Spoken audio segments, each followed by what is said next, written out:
Good morning, and apologize for the 1 day break, but had a lot going on and just was flat worn out. Needed a day to rest or an evening to rest and sleep in, which I made it all to about 8:30 or 9 o'clock. But that's sleeping in nowadays.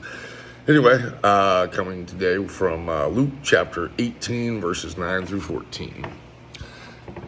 Also, he spoke this parable to some who trusted in themselves that they were righteous and despised others. Two men went up to the temple to pray, one a Pharisee and the other a tax collector. The Pharisee stood and prayed thus with himself, God, I thank you that I am not like other men, extortioners, unjust adulterers, or even as this tax collector. I fast twice a week. I give tithes of all that I possess. And the tax collector, standing afar off, would not so much as raise his eyes to heaven, but beat his breast, saying, God, be merciful to me, a sinner. I tell you, this man went down to his house justified rather than the other. For everyone who exalts himself will be humbled, and he who humbles himself will be exalted. So first of all, let's look at the Pharisee. These guys were like the keepers of the law, to the utmost. They were well respected wherever they went, very well liked, thought highly of, made it known to everyone how righteous they were. They were very self-righteous. Tax collectors were like, the armpit of society. Nobody liked them. They were known as cheats and swindlers. They often, again, cheated people out of money, overtaxed them, especially they took advantage of the weak and the powerless. And it's kind of cool, so I want to look at a couple things. First of all, I want to look at the way the Pharisee prayed. So it says, God, I thank you that I am not like other men, extortioners, unjust adulterers, or even this tax collector. So really, was this a prayer to God, or was he praising himself to God? The Jewish law had only one day of mandatory fasting, and that was the Day of Atonement. But those that were seeking special merit would often fast 2 or 3 times a week. And those days usually fell on Monday and Thursday, and that was done on the busiest days down at the market where the temple was often at. So again, they were doing all this so they could be seen by men, to gain the approval of men, not the approval of God. And being that it was Monday and Thursday and the busiest market days, this gave them a prime opportunity to show off their act of sacrifice, again, to be praised by men. He even tithed on stuff that he, wasn't even required to tithe on, and he let it be known, man, I give this, I tithe here. What does he say exactly? I give tithes of all that I possess. So not even the 10%, but all that he possesses. So he really wanted to let you know that he was the super Christian or super religious guy. Kind of a foreshadowing of another guy we're going to talk about here in a little bit. But and he really didn't go to pray.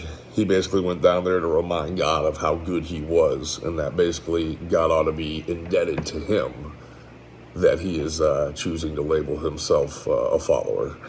And then you got the tax collector. Let's read about his prayer. And the tax collector, standing afar off, would not so much as raise his eyes to heaven, but beat his breast, saying, God, be merciful to me, a sinner. Again, this guy was so full of shame that he wouldn't even lift his eyes up to heaven. He just kept looking down at the ground. And the translation of that, when it says, have mercy on me, a sinner, the English translation doesn't do a real good job. It doesn't do it justice. What it should say, which would be more of an accurate portrayal, is, have mercy on me. Oh God, be merciful to me, the sinner. The sinner par excellence. Again, this is kind of a foreshadowing of someone else that's a famous guy in the New Testament. So let's go to 1 Timothy 1:15. Bear with me while I turn.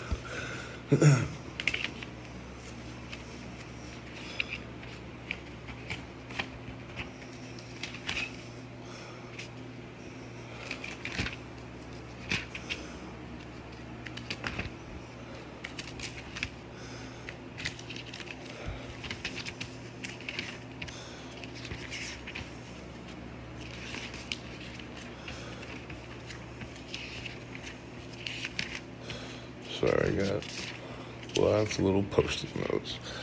So we're going to 1 Timothy 1:15. You guys might know about this guy when I read you this line here. All right, 1 Timothy 2.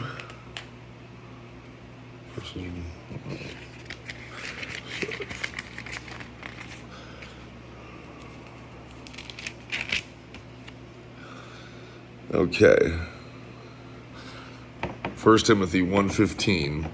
This is a faithful saying and worthy of all acceptance, that Christ Jesus came into the world to save sinners, of who I am chief. I don't know about you guys, but I remember him as, being a pretty self-righteous guy that did nothing but persecute Christians, the followers of the way. And then what happened? He was blinded on his way to Damascus. He had the Saul of Tarsus turns into Paul the super apostle.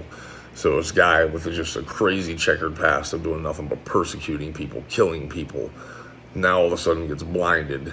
Can't even look up. He has to look down at the ground, much like this tax collector, because the light had blinded him. And then goes on to be probably the apostle of all apostles in the New Testament.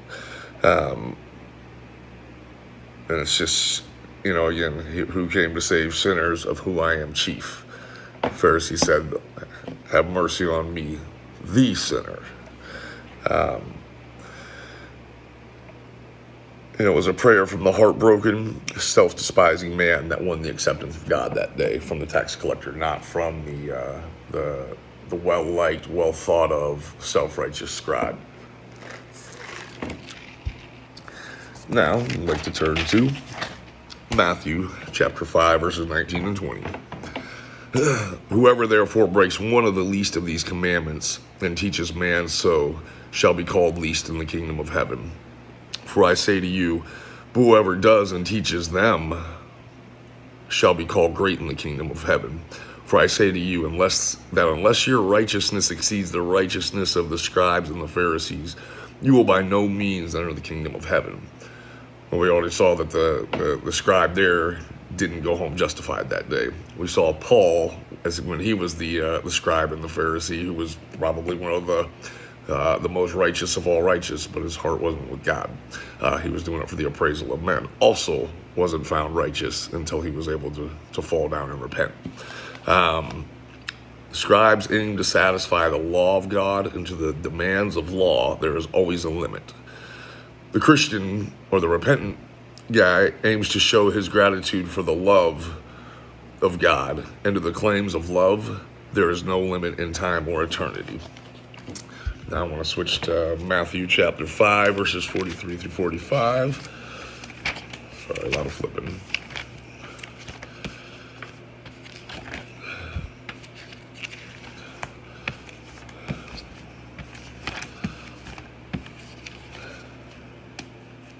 All right. You have heard that it was said, you shall love your neighbor and hate your enemy. But I say to you, love your enemies, bless those who curse you, do good to those who hate you, and pray for those who spitefully use you and persecute you, that you may be sons of your Father in heaven. For me, he makes his sun rise on the evil and on the good, and sends rain on the just and on the unjust. So, quick little fill-in of what's been going on. I started a ministry that I feel like God had placed on my heart called Bridge Builder Ministries Incorporated, and it's basically working with guys that I've been, that were like me, drug addicts, criminals, homeless, mental health issues, and it's, I basically, and again, I'm not bragging here, I'm just telling you what this ministry entails. It's basically finding guys that are down and out, usually strung out on drugs or alcohol, bringing them home to my house, letting them shower, doing their laundry for them while they have a nice soft bed to sleep in instead of being out on the concrete or out in the palmetto bushes where I found some. And, giving them a day or two, feeding them, doing the best I can to show them, the love of Christ. And again, I'm a human being, so I make mistakes. And then I try and get them into a drug treatment center, because I am not a drug treatment center. I am not a detox. the goal of Bridge Builder Ministries was to help build fishers of men or create fishers of men. Because, again, sobriety was not my calling to go get other people sober. That's not what the Great Commission teaches us. And from what I see with our inside, the rooms, a lot of these fellowships, people are dying left and right while trying to achieve sobriety. So that was not my goal. There's already a lot of people out there that are trying to get people sober. My goal is to get them closer to Christ. And so I've had a guy that's been a bit of a learning experience for me. As you can see, he's often cussing me out all over Facebook, all over my Facebook Messenger, through text messages. But yet he keeps calling me to come back to my place. So what's going on behind the scenes that you all aren't seeing? Yes, have I done some things? Yes, did I pick him up and slam his head on the bumper? I guess, depends on your perspective of things. But I'll fill you on a quick little few things. I paid for him to get into treatment. He left after, for his first week. Promised me he would stay the entire week. He left after the first day. He called me when I was in the middle of a meeting trying to get some of the administrative parts of, my 501(c) up and running, demanding a ride. Well, I couldn't get there right then and there. And, he disappeared, went out, and he relapsed.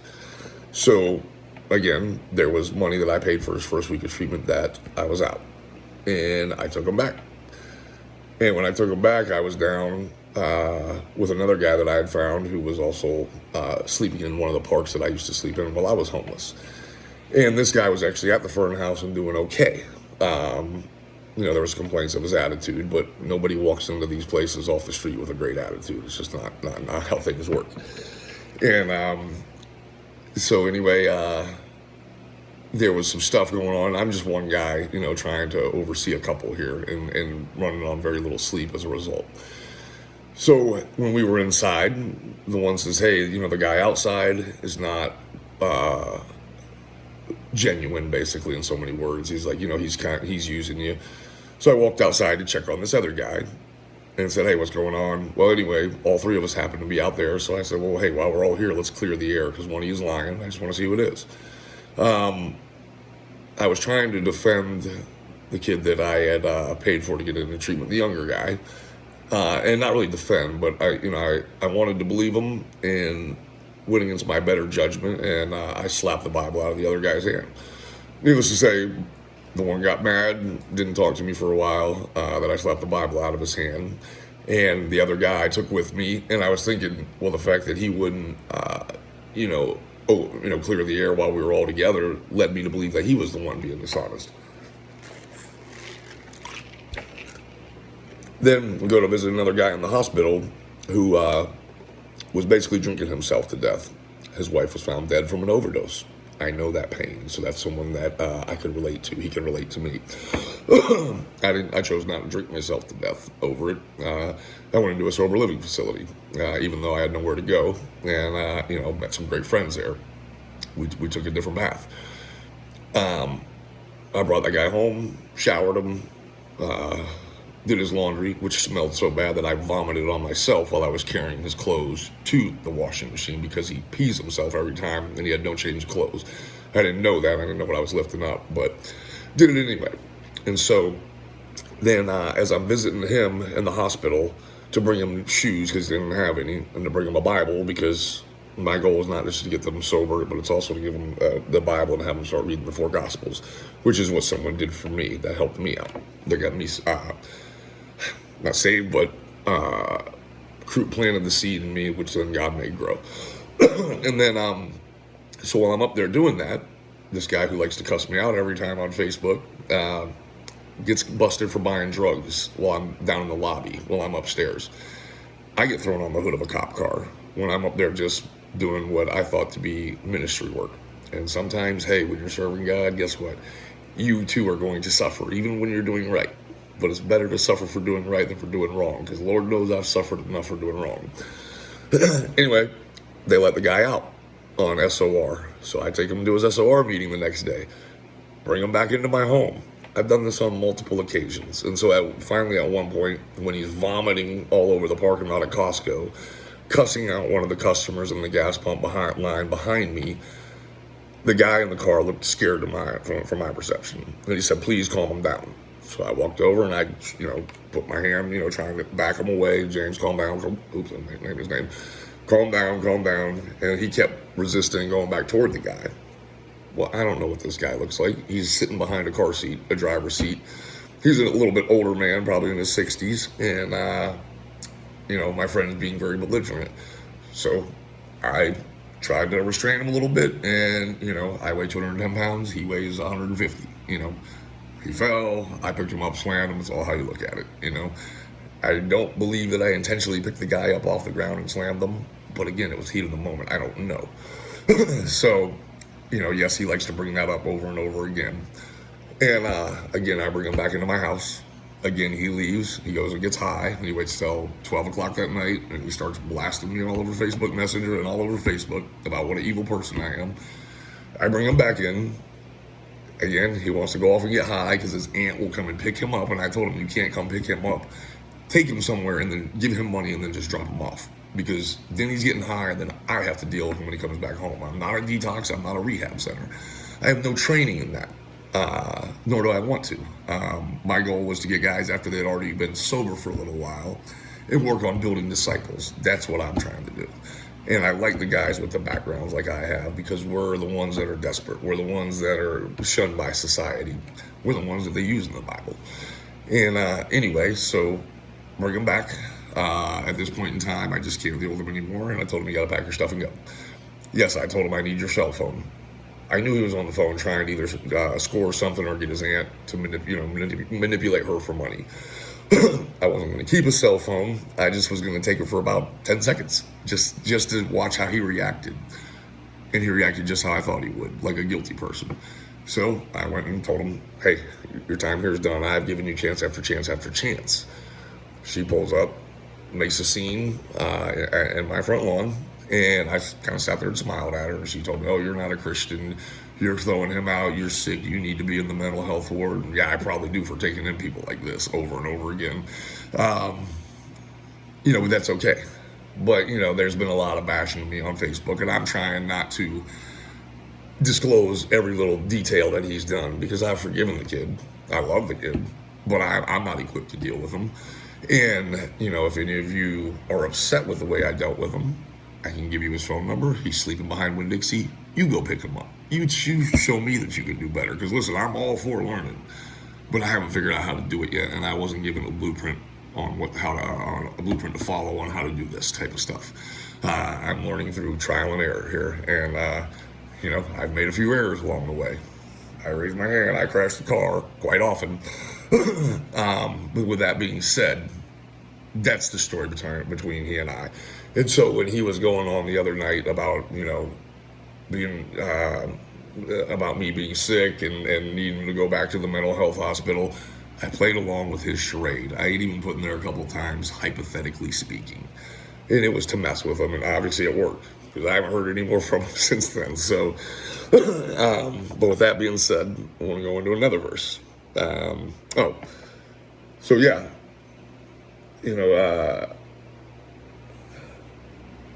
It said this, love your enemies, bless those who curse you. Well, I'm doing the best I can do with that, but I'm not perfect. But by doing that, what does it say?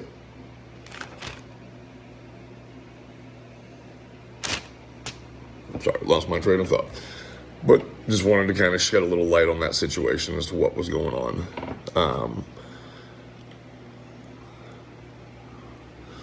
And the last passage I want to go to is out of 2 Corinthians. And that is chapter 10.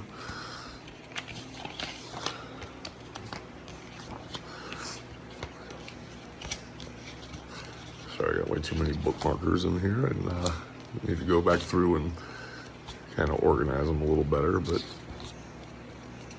organization skills are something I lack. But it keeps life interesting.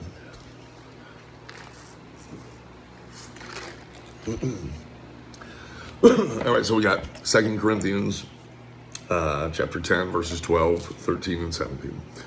For we dare not class ourselves or compare ourselves with those who commend themselves, but they measuring themselves by themselves and comparing themselves among themselves are not wise. We, however, will not boast beyond measure, but within the limits of the sphere which God appointed us, a sphere which especially includes you. But he who glorifies, let him glorify in the Lord.